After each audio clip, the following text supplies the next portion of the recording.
송재경의 이슈 레이더 시간입니다. 디멘전 투자자문 송재경 대표 함께하겠습니다.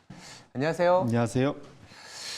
기분 좋은 이제 연휴를 앞두고 우리가 좀 심도 있게 다뤄봐야 되는 게 이번 주에 미국의 대선 TV 토론회가 있었습니다. 그리고 그거와 관련해서 뭐 미국 현지에서도 그렇지만 국내에서도 뭐 트럼프가 되느냐, 해리스가 되느냐 상당히 많은 어떤 투자의 방향성이 결정이 될 것 같은데 일단 TV 토론회 자체는 해리스가 좀 우세했다 이런 평가가 많아요. 그럼 해리스 쪽으로 대선 승리 가능성이 커진 거라고 봐야 될까요? 적어도 그날의 분위기는 예. 원래 해리스가 토론 못하기로 유명했다고 그러더라고요. 맞아요. 그런데도 불구하고 준비가 잘 돼서 트럼프를 좀 궁지에 몰아넣는 분위기였기 때문에 적어도 당일의 평가는 해리스 우세로 결론이 났었던 것 같습니다. 하지만 최근까지의 그런 흐름은 당일만 갖고는 여전히 이후의 그런 흐름이 해리스 무조건 완승, 트럼프 패, 뭐 이렇게 보기는 좀 이를 것 같고, 왜냐하면 최근까지 이따 보시겠지만 초박빙으로 가고 있다. 그렇죠. 그래서 지금 아마 대략적으로 TV 토론 결과가 그 여론조사에 영향을 미치는 데 한 일주일 이상 걸릴 거기 때문에 한 일주일 후에 결과를 봐야 되겠지만, 지금은 보면 제가 차트를 갖고 왔는데 1.1%포인트 앞서고 있고, 어제 밤새 업데이트된 거는 1.4%포인트 앞서는 걸로 나오더라고요, 해리스가. 그러면 거의 사실상 붙어 있는 거다 봐야 될 것 같고, 그래서 당일날 가장 큰 이걸 잘 볼 수 있는 지표로 사람들이 생각하는 게 비트코인 가격이었습니다. 왜냐하면 큰 격차가, 트럼프는 비트코인을 엄청 옹호하고 있고 해리스는 거기에 대한 의견을 내지 않고 있기 때문에 당일 비트코인 가격이 살짝 하락하면서 이거 트럼프 안 됐나 보다, 해리스 되나 보다 생각했지만 어제 지금까지 보면은 다 낙폭 만회하고 오히려 더 올라 있습니다. 그래서 결론적으로는 지금까지 놓고 봐서는 끝날 때까지 끝난 게 아닌 분위기가 좀 나타나고 있는 것 같다, 이렇게 말씀드립니다. 엎치락뒤치락하는 상황이기 때문에 11월 초에 있을 미 대선까지는 참 누가 승리할지 점치기가 사실 좀 어려운 상황인 것 같아요. 맞습니다. 그래서 과거의 또 그 경험이죠. 트럼프가 나왔던 두 번의 대선을 이미 한번 치렀지 않습니까? 가장 큰 게 가까운 게 이제 바이든과 트럼프 2020년에 있었는데, 그때는 바이든이 넉넉하게 이겼습니다. 아, 그래요? 그러니까 그때 1년 전부터 그 실시했었던 바이든과 트럼프 간의 여론 그런 그 격차는 한 7에서 한 8% 이상을 확실하게 벌리면서 꾸준히 갔었고요. 이게 이제 위에 보면 짙은, 아래의 두 가지 색 중에 짙은 파란색. 이 보시면 넉넉하게 항상 저 위로 올라가 있으면 바이든이 이제 항상 우승했었던 거거든요. 그래서 결국은 2020년 11월에 바이든이 넉넉하게 우승을 했다 보셔야 될 것 같은데, 거기서 또 4년 전으로 트럼프가 집권했었던 2016년으로 가보면 얘기가 완전히 달라집니다. 그때는 힐러리 클린턴이 민주당의 대선 후보였는데 모든 사람이 힐러리가 된다고 얘기를 했었습니다. 맞아요. 한때 중간에 초반에는 엄청나게 앞서 있었었는데 이것이 엎치락뒤치락 하다가 마지막에 얼마 정도로 승리해서 끝났냐면, 실제로는 한 3.2 힐러리가 앞서서 여론조사가 끝나고 대선이 치러졌는데, 오히려 우리가 잘 결과를 알고 있었듯이 트럼프가 역전승하고 힐러리가 역전패했습니다.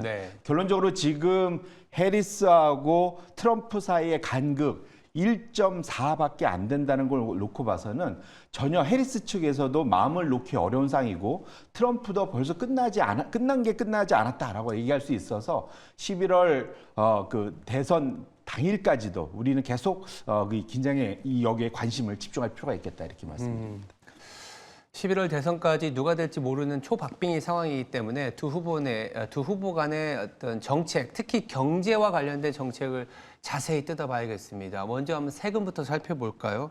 두 후보가 큰 차이를 보는 게 사실 한쪽은 증세, 한쪽은 감세잖아요. 맞습니다. 이게 공화당과 민주당의 뭐 대표적인 색깔이죠. 사실은 그렇죠, 공화당은 늘 감세하자 그러고 민주당은 증세하자고 얘기를 하는데 이게 이제 이번에 더 극명하게 좀 나타난 것 같습니다. 잘 기억하시겠지만 트럼프 집권 당시에 미국의 법인세는 35%였는데 이거를 21%까지 그때 인하에 성공을 했습니다. 왜냐하면 그때 공화당이 또 의회를 장악했기 때문에 그렇죠. 근데 반면에 해리스는 지금 이제 주장하는 거는 21% 가지고는 안 된다. 다시 올려야 된다. 그래서 28%로 인상하는 거를 지금 공약으로 내걸고 있고요.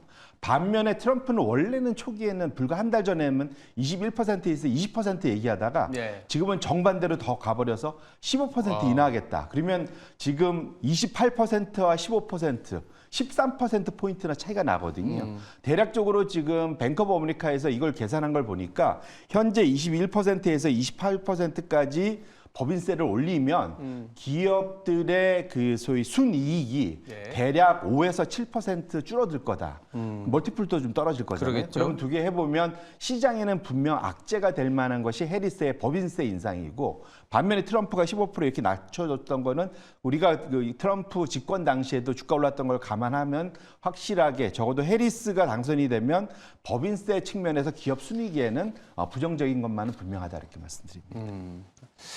세금 정책은 좀 이렇게 찾아봤고요. 아무래도 우리나라한테 더 영향이 큰 게 무역과 관세 정책일 것 같습니다.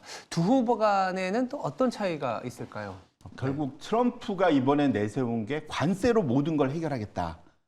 네. 이거 그러니까 감세 때문에 너희 재정 적자 더 늘고 어떻게 할 거예요? 세수 부족을. 예, 세수 부족. 그러면 나는 관세를 더 높여서 그 돈 받아다가 그거 다 메꿀 거야. 이제 이 얘기거든요. 그래서 트럼프 뭐 잘 알려져 있지만 지금 현재의 관세에서 일괄적으로 다 10%포인트 올리겠다. 네. 첫 번째. 그다음에 특별히 우리는 중국 때리기 계속 할 텐데 중국에는 60% 이상 어떨 땐 100%까지도 갈 수 있다. 네. 이것이 이제 트럼프가 내세우고 있는 관세 전략이고요. 반면에 이 그 해리스 쪽은 일괄 관세 인상은 반대한다. 이건 결국은 무역을 쇠퇴시킬 거기 때문에 이거 반대한다. 다만 중국에 관해서 때리기는 지속할 건데 이미 그 바이든 때도 대중국 관세는 지속적으로 높이거나 유지하고 있지 않습니까? 네. 이제 그런 것을 지속하겠다라는 거고요. 이 두 후보의 이런 관세에 관련된 무역 정책에 대해서 실제적으로 그 경제학자들은 다 우려를 표하는데 특히 트럼프 정책에 우려를 표합니다. 왜냐하면 이게 트럼프 정책이 이렇게 하면은 실제 관세율은 3, 4%포인트 더 인상되는 효과가 있고 이것이 보복 관세를 맞으면은 관세 수입 증세 효과 전혀 없다. 거기에 플러스 물가 재상승 우려도 있다라고 보는다는 측면에서 놓고 보면 트럼프의 관세 정책이 적어도 이코노미스트들한테는 후한 점수는 못 받고 있다. 이렇게 보셔야 될 것 같습니다. 미국 내에서는 사실 소득세 그리고 법인세가 거의 7, 80%이고 관세는 10% 언더이기 때문에 관세 올려봐야 세수 부족을 메꾸기가 좀 쉽지가 않습니다. 그리고 이제 고용 시장에 크게 영향을 주는 또 미국의 이민 정책과 관련해서도 TV 토론에서도 사실 트럼프가 패했다라는 게 이민자에 대한 뭐 격한 발언이 나오다 보니까 가짜 뉴스 있었죠. 예, 네. 이런 방식이 좀 다른 것 같아요. 맞습니다. 이게 트럼프가 자기가 내세우는 대표적인 게 본인이 사실 당선됐을 때도 이쪽이 약간의 갈라치기, 그 다음에 일자리 외국인들이 다 뺏어간다. 그런 식이었죠. 이민자들이 다 뺏어간다. 네네네. 그걸 내가 되찾아주겠다. 이제 이걸로 사실 트럼프가 당선이 됐지 않습니까? 네. 이번에도 그걸 더 강화하고 있고요. 결론적으로 트럼프는 특별히 강조를 했는데 불법 이민자는 즉시 추방하겠다. 말이 그렇지 이게 쉬운 일은 아니잖아요. 그렇죠. 그렇기 때문에 트럼프 입장에서 보면 만약에 당선되면 이민 정책이 상당히 후퇴할 것 같다. 바이든에 비해서. 예, 이렇게 생각할 수 있을 것 같고요. 거꾸로 해리스는 더 확대하겠다. 무슨 말이냐면 불법 이민자들도 합법적으로 전환할 수 있게끔 길을 열어주겠다라는 시기까지 얘기를 지금 하고 있는 상황이거든요. 그러니까 정반대로 나타나는데 이게 왜 중요하냐면 적어도 좀 바이든이 물가와의 전쟁에서 일정 부분 승리하게 된 이유 중에 하나가 부족했던 고용시장에서의 인력을 이민을 통해서 일정 부분 정상화시켰다라는 평가들이 지배적이기 때문에 이제 이런 이민 정책의 양 후보의 큰 격차가 상당히 주목을 받고 있다 보셔야 될 것 같고 우리 입장에서는 미국의 이제 인플레가 걱정이 되는데 이것 때문에 지금 고금리가 유지되고 있지 않습니까? 이렇게 되면 다시 소위 이제 고용시장이 빡빡해지면서 물가가 재상승할 수 있는 우려를 배제할 수 없다라는 측면에서 확실히 트럼프의 반이민 정책에 대해서는 우리 투자자분들 계속 좀 주시할 필요가 있겠다 이렇게 말씀드립니다. 네, 그리고 이제 두 후보가 됐을 때 이제 금리의 변동성을 조금 우려하시는 분들도 계십니다. 왜냐하면 채권이 아무래도 재정 정책과 관련해서 영향을 받기 때문에요.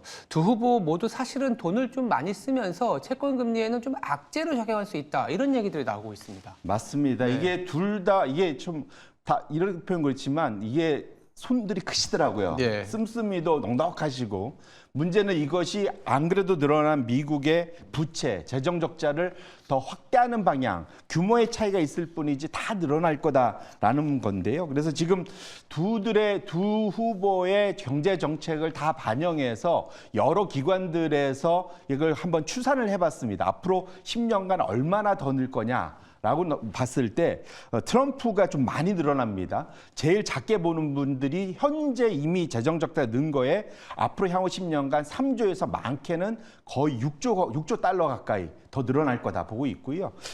조금 작긴 하지만 해리스조차도 한 1.2조에서 2조 달러까지 더 늘어날 거다. 결론적으로 지금 미국의 재정 적자가 GDP 대비 한 6% 전후에 와 있는데 이것이 트럼프가 되느냐 해리스가 되느냐에 따라서 앞으로 한 7%에서 8%를 넘어가는 재정 적자, GDP 대비 재정 적자 규모가 늘어날 것이기 때문에 이것 자체는 향후 좀 금리가 내려가는데 걸림돌이 될 수 있고 이것 자체가 미국의 달러의 입장에서도 상당히 약화시킬 수 있다는 측면에서 경제학자들은 이것 자체가 미국의 향후 두 후보 누가 되든 간에 앞으로 미국의 재정 당국이 감당해야 할 큰 무게다 이렇게 말씀드리겠습니다. 지금까지는 정책에 대한 얘기를 했다면 뭐 투자자들이 관심이 가는 건 당연히 두 후보 간의 어떤 수혜 업종, 피해 업종인데 오늘은 시간상 수혜 업종 중심으로 좀 잘 다뤄보겠습니다. 먼저 해리스 후보가 되면 수혜 업종 어떤 게 있을까요? 뭐 우리가 잘 알겠지만 네. 바이든의 레거시를 그대로 다 물려받습니다. 그러니까 당연히 신재생, 전기차, 전기차 충전하는 충전 네트워크, 뭐 이런 쪽, 배터리 이런 쪽이 다 이 해리스의 최대 수혜 업종이라고 봐야 될 것 같고요. 여기에 이제 민주당 전통적으로 민주당이 되면 잘 되는 대마초 관련된 마리화나 또 당연히 되고요. 그 다음에 사실은 주택에 대해서 지금 사실 주택 가격이 좀 미국이 여전히 많이 오르고 있잖아요. 그러다 보조금 보니까 얘기도 나왔었거든요. 맞습니다. 그래서 이제 주택 건설주들이 상대적으로 수혜를 보고 결정적으로는 미중 무역 갈등이 지금 강해질 걸 우려해서 주가가 많이 빠져 있는 그러한 그 피해 업종이 오히려 수혜 업종으로 바뀔 거다 보고 있고요. 반면에 이제 금융이나 제약은 우리나라에서는 좀 이게 잘 될 거다라고 알려져 있는데 규제가 좀 더 강화될 거기 때문에 오히려 금융 업종이나 제약 업종은 피해 업종으로 보고 있다 이렇게 보셔야 될 것 같습니다. 화면에 보이는 것처럼 바로 또 트럼프의 수혜 업종, 피해 업종도 나와 있는데 바로 한번 살펴볼까요? 예, 이게 우리가 봤듯이 트럼프는 전통 에너지 반면에 정반대로 그러다 보니까 석유, 천연가스 이런 쪽이 그 규제를 완화해주면서 개발하면서 좀 좋아질 거다 보고 있고요. 확실히 방산, 공화당의 이제 트레이드 마크죠. 그러니까 그렇죠. 방산 업종이 당연히 좀 도와줄 거고 이게 이민자 이제 때려잡기 하다 보면 교도소 관련된 업종, 그 다음에 총기. 마지막으로 이제 새롭게 부상한 게 이제 암호화폐 쪽이 좋을 것 같고 네. 전반적으로 미국 내 이제 리쇼링이 또 트럼프의 또 트레이드 마크지 않습니까? 그렇죠. 그러다 보니까 미국 내 공급망이 잘 구축돼 있는 기업이 중국에 의존한 기업보다 더 나을 거다. 반면에 중국의 노출이 과다한 대표적으로 반도체 업종이나 그다음에 테슬라 같은 이제 자동차 뭐 이런 데들이 상대적으로 피해로 나타날 것 같고요. 정반대로 아까 봤듯이 전기차, 신재생 배터리에는 보조금 다 지금 전략 삭감할 것이기 때문에 이쪽이 대표적인 피해 업종으로 나타날 거다라고 시장에서는 분석하고 있습니다. 두 후보 간에 명확하게 차이 나는 게 에너지 업종에서 한 후보는 신재생 에너지 쪽, 뭐 풍력이라든지 태양광, 그리고 한 후보는 이제 석유, 가스 같은 이제 전통 에너지 쪽에 좀 더 점수를 주고 있고 또 재미있는 거는 해리스 후보 같은 경우에는 대마초나 주택 건설과 관련된 업종.